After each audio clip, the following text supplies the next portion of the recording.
Всем привет! Сегодня мы будем исследовать Кибиру. Руины этого города за время осмотра как минимум 4 раза ввергли меня в культурологический шок. И давайте посмотрим своими глазами, чем же он так интересен. Ну, во-первых, город активно реставрируется. И вот восстановили потрясающей красоты Нимфеум с действующим фонтаном, который снова заработал через 2000 лет. Рассмотрим и обсудим уникальную, единственную в своем роде мозаику медузы Горгоны. Но все это вы можете увидеть и в других видео, а я же вам, как всегда, покажу то, что вам еще никто до меня не показывал. Это уникальные гробницы, вырытые в породе, похожей на спрессованный гравий, а также то, что спрятано за вот этой решеткой. Это на самом деле редчайший артефакт. Ну что, давайте начинать, будет очень интересно. На подъезде к древнему городу я обратил внимание, что он расположен на холмах, которые сложены отнюдь не из известняка, а из такого сыпучего материала. То есть весь стройматериал сюда был поднят с другого какого-то месторождения известняка и мрамора. Откопано, как вы видите, весьма немного, план очень скудный, но посмотреть есть на что. Слева от входа находится огромный прекрасный стадион, но доступ в него, к сожалению, оказался закрыт. А справа находится вот такое странное сооружение, похожее на такой археологический троллинг, то есть это несопоставимые между собой вещи, однако за ними стоят такие тумбы памятные. Как оказалось, эти тумбы сооружены в честь погибших известных гладиаторов. На стадионе, мимо которого мы прошли, он, к сожалению, был закрыт на реконструкцию. Стадион был один из самых крупных в регионе, его длина более 200 метров, и он был именно заточен под гладиаторские бои. Такая своеобразная доска почета. Много сохранилось барельефов с гладиаторами, вот один из них. Очень похоже на битву людей с восставшими роботами, да? Принадлежность именно к захоронению указывает вот эти выбитые двери в загробный мир на этой тумбе. Я поначалу грешным делом подумал, что это щит крестоносцев, но как узнал, прямоугольных щитов с прямыми углами никогда не было. Сразу для спорщиков говорю, римский скутум не подходит под это дело. Это именно изображение дверей, которые часто встречаются на захоронениях того времени. И я их вам скоро покажу. Ну и далее по традиции мы заходим на археологическую выкладку. Как правило, это фризы, где показываются орнаменты и качество их исполнения. Все это Каринского ордена, и по изображениям и обилию цветочков это римский период. Ну и качество исполнения вы видите сами. Пальметы уже с закрученными вовнутрь листьями и обилие аканта, любимой травы римлян. И по мере продолжения осмотра мы выходим к нескольким архитравам, на которых именно видны римские надписи, прямо вот на латыни. Но на тумбах и на других архитравах также присутствует и множество надписей на древнегреческом, который, в общем-то, в Анатолии был вторым государственным языком во время Римской империи. И, как всегда, полное отсутствие навыков разметки, разные буквы разной величины и все криво. Странно смотреть, как надгробные эпитафии написаны пляшущими буковками. Давайте вот рассмотрим один из полуфриза, полуархитрава вблизи, и вы все сами поймете и увидите. Резьба выполненная абы как из расчета на то, что высоко и вряд ли кто увидит. В отличие от вот этого явно более раннего изделия, где видны ниточки от бус. Не то, что вот здесь сплошняком просто обозначены. Овы сделанные ионики, как положено, с заостренными концами. Перемычки и ниточки. А дальше здесь находится склад колонн, видимо, с агоры притащенных и ждущих своей сборки и установки на свои пьедесталы на Агоре, куда мы сейчас и направимся. Агора здесь классическая, с отлично сохранившимся неперебранным полом, хорошие колонны, их еще осталось много, будут, видимо, устанавливать. Однако сзади вот стена, она совсем не римская, с крупных блоков и сложена без раствора. И с элементами полигональной кладки. Впереди там стоит поилка для людей или для животных. Все сделано по одному древнему, кем-то установленному стандарту. Ну и на входе здесь стоит еще один прикол от реставраторов, то есть вот этот портал, выполненный из разных кусков и еще и с косым срезом наверху. То есть части найденные были разной длины, одной вообще не доставало левой, вместо нее воткнули другую. Здесь довольно хорошо сохранились барельефы со львами, птичками, с различными растениями. Никаких крестиков, то есть это еще явно дохристианская эпоха. А вот эта вот часть, она совсем с другого места. Это другой узор и другие размеры. Ну и дальше мы видим археологический тупик, то есть продолжение агоры дороги шло, спускалось вниз по лестнице, и дальше раскопки прекратили и собрали здесь из обломков такое вот вроде как помещение, которое, я думаю, скоро назовут остатками какого-нибудь храма. А вот здесь вот обнаружилось изделие совсем другого качества. Здесь присутствует все, что присуще античке. И граненый жемчужник, и бусинки, и глубина рисунка, и перемычки, и ниточки. И клумба внизу довольно скромная. Да, пока не забыл. Это единственный город, в котором я не увидел ни одной гранитной колонны. А теперь настало время восхититься восстановленным нимфеумом, великолепным фонтаном, который был собран буквально вот за пару месяцев до нашего приезда. К ней ведет вот такая вот кривая косая лестница, собранная, из чего Бог послал. Что нашли, то и пустили сюда. Стены какие-то с непонятных обломках. Но туристу нравится. В жару подниматься не рекомендую. Есть обходной маршрут по дороге, но затраченные усилия, конечно, стоят того.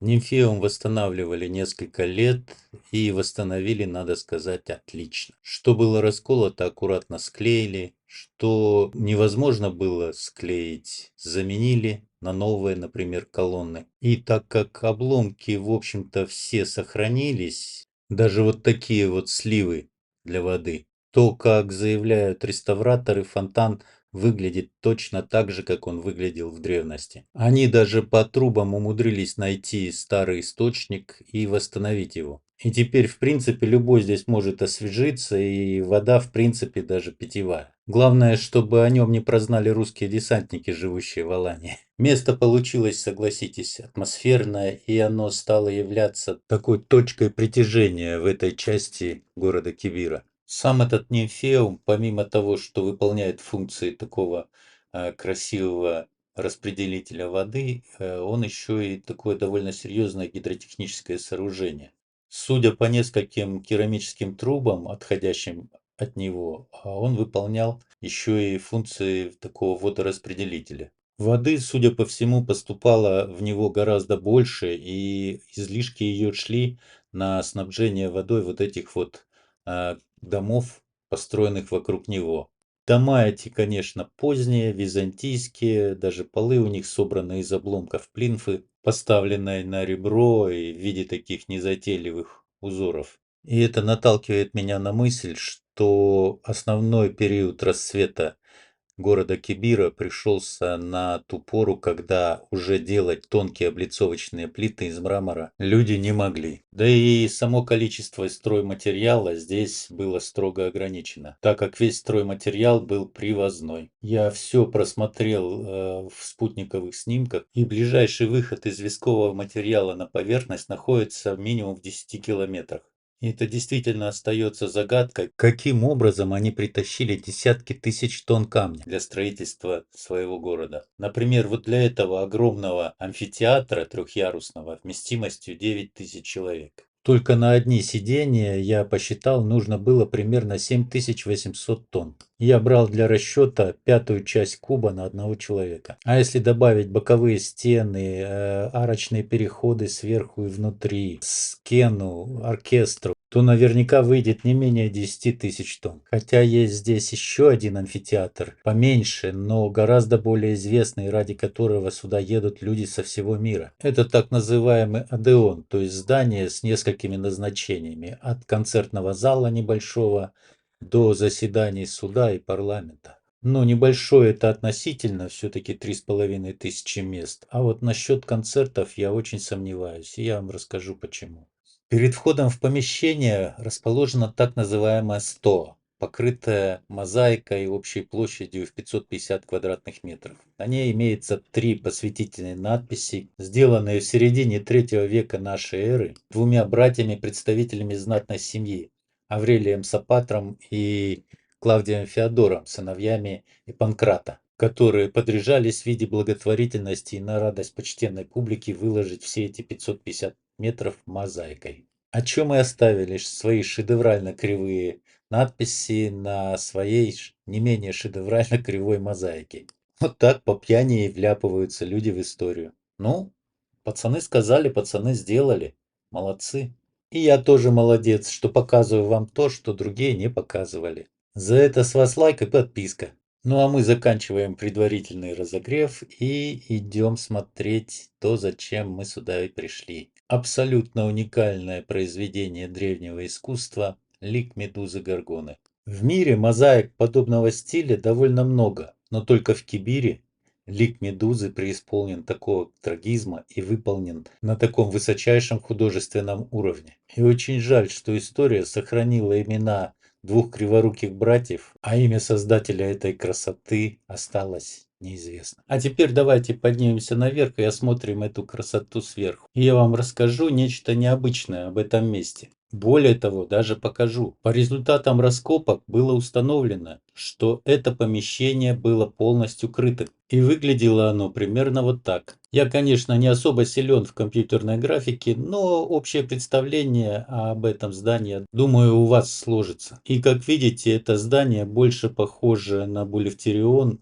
или Олимпион. Кстати, два брата в надписях перед входом его так и называют – Олимпион, то есть для собраний и заседаний либо парламента, либо общественности, но никак не для исполнения легкомысленных плясок и песенок. А вот для заседания парламента Союза четырех городов, Тетраполиса или суда подходит в самый раз. И изображение медузы Горгоны, смотрящее трагическим взором на всех и на каждого в отдельности, как раз и напоминало бы сильным мира того о необходимости принятия справедливых решений. Ведь Афина, хоть и являлась богиней справедливости, поступила очень и очень неправильно. Она превратила красавицу Океаниду в чудовище из зависти к ее красоте и чисто по беспределу. А изнасилование Медузы Посейдоном в храме Афины было лишь предлогом, чтобы упечь ее навеки из глаз долой. И вообще очень заметно, что римляне относились ко всей этой истории уже совсем по-другому. Ну а мне лично очень импонирует скульптура Медузы с головой Персея Лучано Горбати, установленная перед зданием городского суда в Нью-Йорке. И именно с той же целью, что интересно. Удивительно глубокий по своему смыслу миф, правда же? Ну а мы давайте посмотрим, как это так получилось, что нельзя было построить свою баню ровно, а обязательно нужно было залезть на стереобат Одеона. И зайдя с другого угла, мы видим, что баню эту втиснули буквально между зданием Одеона и каким-то культовым сооружением, которое почему-то названо зданием культа императора. Но что-то я первый раз встречаю античный храм, построенный в честь какого-то римского императора. Хотя в Риме, как говорят историки, существовала традиция обожествления особо одаренных императоров. И им действительно возводили храмы. И, скорее всего, этот римский храм был построен на фундаменте античного. Потому что разница в технологиях буквально бросается в глаза. И это доказывают кое-где уцелевшие в фундаменте античные скобы, которыми стягивали плиты. Разрешите мне на них немного подробнее остановиться, так как одному моему коллеге с канала «Мозаика прошлое», ссылка будет в описании, очень интересный канал, захотелось поближе рассмотреть такую скобу. И вот специально для него я показываю, что скоба практически не покрыта ржавчиной. Даже вот свинец, которым она залита, имеет больше гораздо окислов на поверхности, чем тот сплав железа, из которого она изготовлена. Кто-то из альтернативщиков, по-моему, Гейка, носил образцы этого металла на анализ, и там был обнаружен молибден, никель. Ну, это, в общем-то, объяснимо, примеси в руде могут быть. Но там еще и довольно высокий процент содержания алюминия, который, может быть, как раз и делает вот эту сверху оксидную пленку, препятствующую коррозии. А чистый алюминий научились производить только в конце 19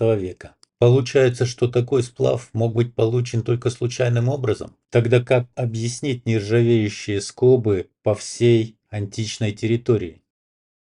Ну и так как больше в этом районе ничего интересного не было, я двинулся еще в одно место, называемое римскими банями очередными. Ну и просто там рядом шла нормальная дорога, по которой я мог выйти к машине. На карте это обозначено как баня, остатки бани. За ней находится большая византийская базилика, которая опять же стандарт. И такие разных размеров присутствуют в каждом городе древнеримском, скажем так, по всей Анатолии. Но то, что я там увидел, назвать баней, конечно, можно лишь с большой натяжкой.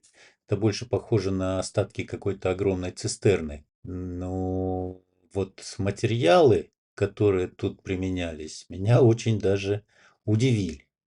То есть вы видите, что здесь видны следы трех, как минимум, реставраций. То есть основу конструкции составляет мощная кладка неизвестно какого времени, но она без раствора и явно на скобах. Далее булыжники на растворе византийского периода и вот это, похожее на бетон низкого качества, крошащаяся субстанция, из которой напинена куча блоков. То есть вся эта конструкция заставляет прямо ошибка сомневаться в разуме тех, кто это делал все. Вот посмотрите, стена слева, она как будто перевернута против всех законов строительства. Огромные блоки стоят на каком-то горохе, но потом, разглядев поближе эти самые блоки, я понял почему. Они совершенно непрочные. Они были похожи на какой-то спрессованный гравий или низкокачественный рассыпающийся бетон. В общем, размышляя над этими странностями, побрел я по направлению к машине. И тут справа я увидел, что иду-то я вдоль огромного заноса. Ну или замеса, как кому будет угодно. Причем иду мимо такого классического, матерого, многослойного пирога, который мы привыкли видеть почти во всех античных городах Анатолии. Но если предыдущие античные города, которые мы видели, они были расположены возле моря, то здесь-то высота 1300 метров. Неужели цунами был такой высоты? А то, что это следы катастрофы, сомневаться не приходится по обилию костей, битой керамики, битых камней.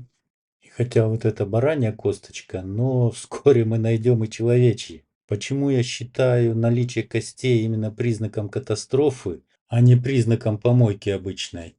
Так это потому, что как греки, так и римляне держали массу собак. Любой хозяин собаки никогда не будет выбрасывать вкусные косточки, а порадует ими своего питомца. Также здесь водятся в большом количестве как грифы, так и дикие животные в виде лис, волков, шакалов и других хищников. Так что дойти до помойки костям, да еще в таком количестве, шансов было очень мало. Теперь давайте подумаем, а собственно, какой мусор мог быть в те годы? Это мы сейчас утопаем в горах пластика и стекла и прочей дребедени. Все, что могло гореть, служило топливом для приготовки пищи и отопления. Та же битая плинфа и горшки и остатки колотого мрамора спокойно использовались как покрытие для дорожек, чтобы не месить грязь в зимнее время. Я что-то не думаю, что у бедноты были мраморные тротуары и мраморные полы в домах. Сказать, что сюда на окраину города свозился весь мусор и была большая свалка, тоже не получается, потому что везде из засыпа торчат остатки зданий, остатки труб от водопровода и от канализации. Здания были не бедные, с колоннами. В общем, направлялся я к некрополю, а получилось так, что я иду по останкам людей и животных. Тут бравые археологи, ничтоже сумняшися, даже сделали отсыпку на дороге из этого замеса. И получается, что туристы и машины передвигаются по костям давно погибших людей. От осознания этого факта я даже немного ускорил шаг и стал тщательно смотреть себе под ноги. В общем, когда из-за поворота показалась машина с моими близкими, я понял, что дорога ужасов моя закончилась, эти 1,5 километра, и пора направляться к другим ужасам, но гораздо более интересным. Некрополь этот расположен на выезде из города, но он потрясающе интересный. Во-первых, я здесь увидел новые типы захоронений, а во-вторых, увидел то, что очень долго мечтал увидеть. Это настоящие неповрежденные каменные двери. Но обо всем по порядку. На территории некрополя, конечно же, проводились раскопки в поисках сокровищ. Все, что было найдено ценного и представляющего художественную ценность, было распределено по музеям, но осталось тоже очень много интересного. Отдельно от богатых захоронений лежат саркофаги, остатки саркофагов, вернее, римского периода. Они тонкостенные, поэтому разбиты все вдребезги, в основном остались только крышки. Но что интересно, на всех крышках почти изображен воинский щит. То есть, похоже, это было воинское захоронение или даже, осмелюсь предположить, захоронение гладиаторов. Так как Кибира особо воинскими подвигами не отличалась и всегда принимала сторону сильнейших. Тем не менее, мне и здесь удалось найти кое-что интересное, но об этом я расскажу чуть позже. А пока давайте посмотрим на вот эти захоронения, потому что подобные я видел впервые. Тут своеобразные мавзолеи, но они не закрыты полностью, то есть сделана арка, навес, и внутри стоят пьедесталы с саркофагами. И это определенно другие обычаи, другая культура захоронения. И они явно до римского периода. Здесь еще должна находиться крышка, но, видимо, была очень красивая, и ее утащили в какой-нибудь музей, скорее ближайший здесь музей Бурдура. Ну а мы давайте быстренько посмотрим на другую гробницу, которая будет чуть-чуть поинтересней. Потому что внутри окажется 3 совершенно разных типа гробниц. Сразу слева от входа у нас встречает саркофаг корейского типа. Видимо, здесь похоронен был кореец. Дальше идет гробница лидийского типа, обычная для этих мест, так как Кибиру основали переселенцы из Лидии. Обратите внимание на качество изготовления. Все подогнано идеально. Притертые друг к другу камни, выровненной идеальной поверхности. Мой любимый античный инструмент – троянка. Швы нулевые. Все как мы любим. И вот здесь справа еще одна гробница. И это уже нечто совершенно иное. Это захоронение вырыто в материковой породе этого холма, которая похожа на слежавшийся гравий. Внутри виднеются погребальные ниши и погребальные выступы, но лезть туда я что-то побоялся, потому что вот этот вот материал мне совсем не внушал доверия. Хотя как-то же он простоял 2500 лет, несмотря на различные землетрясения, потопы и прочие катаклизмы. Давайте сейчас осмотрим саркофаг корейского типа. Вот здесь вот явно стояла скоба, которая держала крышку. Вот эти символические узоры, по идее, это гирлянды должны быть там. Ну и под открытым небом встречаются в основном именно такие вот суровые воинские саркофаги с непроработанными деталями. Саркофаги же более шедевральные, с проработанными орнаментами, конечно же, хранятся в основном в музеях или в частных коллекциях. И вот так он выглядит изнутри, так сказать, глазами покойника. При этом внутреннее убранство камеры тоже довольно-таки отличается от саркофагов других античных государств. У этого, например, сделан какой-то странный плинтус вдоль пола. И, наконец, мы добрались до основной цели нашего визита в этот некрополь, к третьему, самому большому семейному захоронению. У входа здесь сразу такое подземное захоронение, которое мы сейчас осмотрим. И оно поглубже гораздо. Туда ведет уже лестница нормальная. Хотя держаться приходится за вот эту вот осыпающуюся постоянно породу. Обратите внимание, вот камера, она выполнена в виде внутренности саркофага. То есть сверху треугольный свод, как от крышки, вот, и внизу углубление, куда и клали, видимо, тело. И мне еще пока было непонятно, а к какой эпохе относятся эти скальные гробницы. То есть рыли их совсем древние, до этих римлян, или это уже после полного упадка любой из культур. Но то, что я увидел чуть позже, все поставило на свои места. Это самые старые захоронения в этой местности. Истинная античка. Вот я наконец вижу каменную дверь. Вот она. Единственная сохранившаяся. Вот. Но она сохранилась в первозданном виде благодаря засыпу этому огромному. И вот она дверь. А могила вырыта опять же в этой стене, в породе. То есть получается действительно в ней вырубали они. Это раньше, это первичные могилы. Вот такая красотень. И крышка опять детских саркофагов. И давайте посмотрим, что здесь. Батарейка села. Здесь двери. Ой-ой-ой, какая прелесть. И здесь двери сохранились. Здесь сохранились. Сейчас я руку просуну, попробую. И здесь они сохранились. Вот они. Красотень.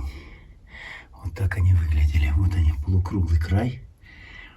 И они стояли на осях каменных, видимо, а может и медных, не знаю. Не видно здесь. А вот там могилы внутри. Вот они. Сейчас я попробую отсюда заснять.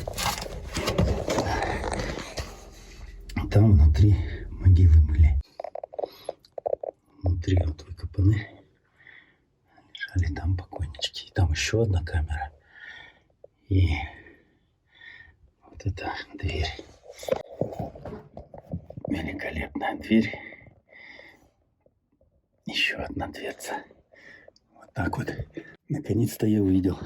Я специально не стал переозвучивать этот эпизод, чтобы вы услышали и оценили весь мой восторг от этой находки. Надеюсь, вам тоже было интересно посмотреть на эти шедевры настоящего каменного века, когда даже двери делались из камня. И вот что интересно, в каждом семейном захоронении среди мощных лидийских саркофагов на постаментах вот таких всегда встречается саркофаг поменьше, уже римского типа.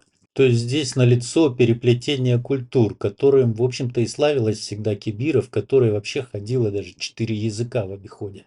И уже давно перестала существовать Лидия как государство, а лидийский язык продолжал функционировать в Кибире. А может, в этих маленьких саркофагах хоронили жен или детей. В общем, я никогда еще не видел такого удивительного некрополя.